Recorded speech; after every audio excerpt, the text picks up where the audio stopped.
The history of Susanna.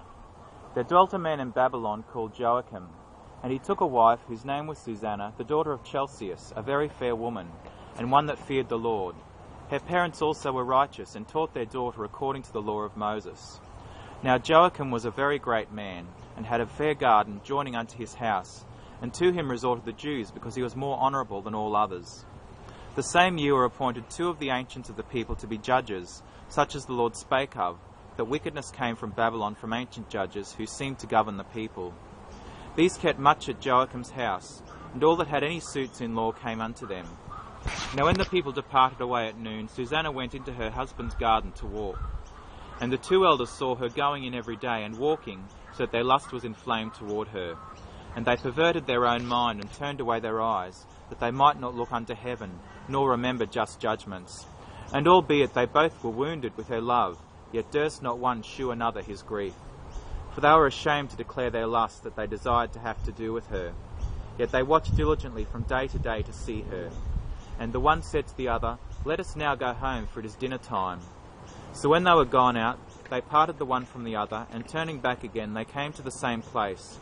And after that they had asked one another the cause, they acknowledged their lust, then appointed they a time both together, when they might find her alone. And it fell out, as they watched a fit time, she went in as before with 2 maids only, and she was desirous to wash herself in the garden, for it was hot. And there was nobody there save the 2 elders that had hid themselves and watched her.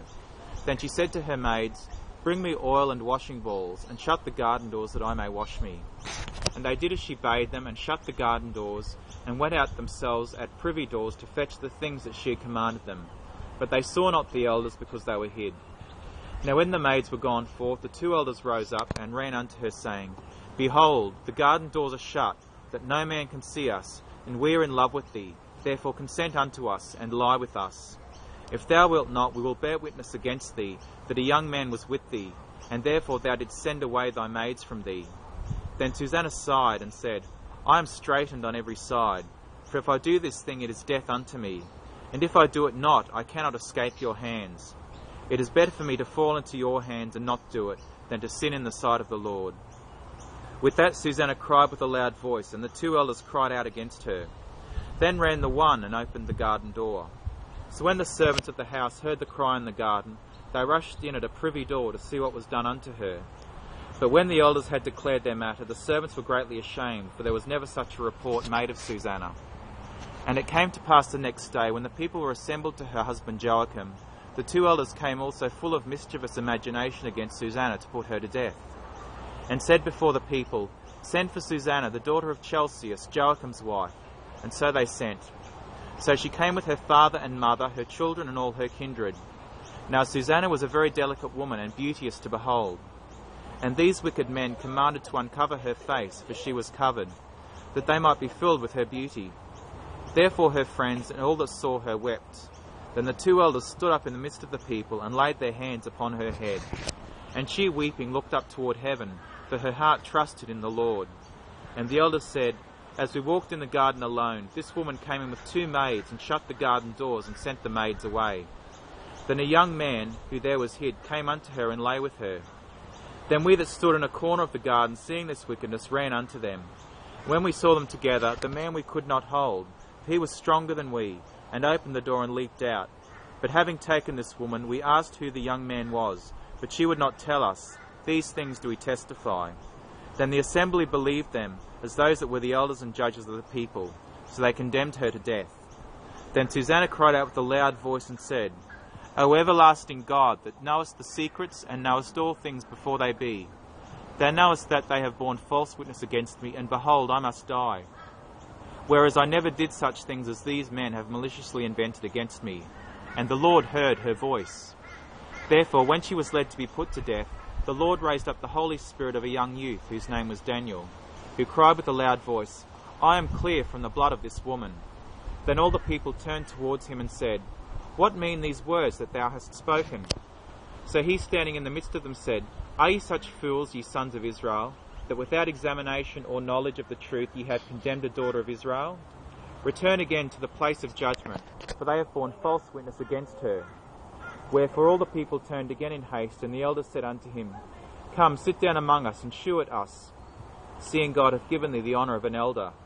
Then said Daniel unto them, Put these two aside one far from another, and I will examine them. So when they were put asunder one from another, he called one of them and said unto him, O thou that art waxen old in wickedness, now thy sins which thou hast committed aforetime are come to light.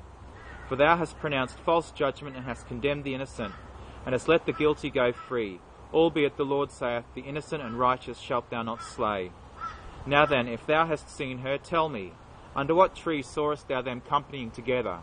Who answered, Under a mastic tree. And Daniel said, Very well, thou hast lied against thine own head, for even now the angel of God hath received the sentence of God to cut thee in two. So he put him aside, and commanded to bring the other, and said unto him, O thou seed of Canaan, and not of Judah, beauty hath deceived thee, and lust hath perverted thine heart. Thus have ye dealt with the daughters of Israel, and they for fear companied with you, but the daughter of Judah would not abide your wickedness. Now therefore tell me, under what tree didst thou take them companying together? Who answered, Under a holm tree. Then said Daniel unto him, Well, thou hast also lied against thine own head. For the angel of God waiteth with the sword to cut thee in two, that he may destroy you. With that all the assembly cried out with a loud voice, and praised God, who saved them that trust in him. And they arose against the two elders, for Daniel had convicted them of false witness by their own mouth. And according to the law of Moses, they did unto them in such sort as they maliciously intended to do to their neighbour, and they put them to death. Thus the innocent blood was saved the same day. Therefore Chelcias and his wife praised God for their daughter Susanna, with Joachim her husband, and all the kindred, because there was no dishonesty found in her. From that day forth was Daniel had in great reputation in the sight of the people.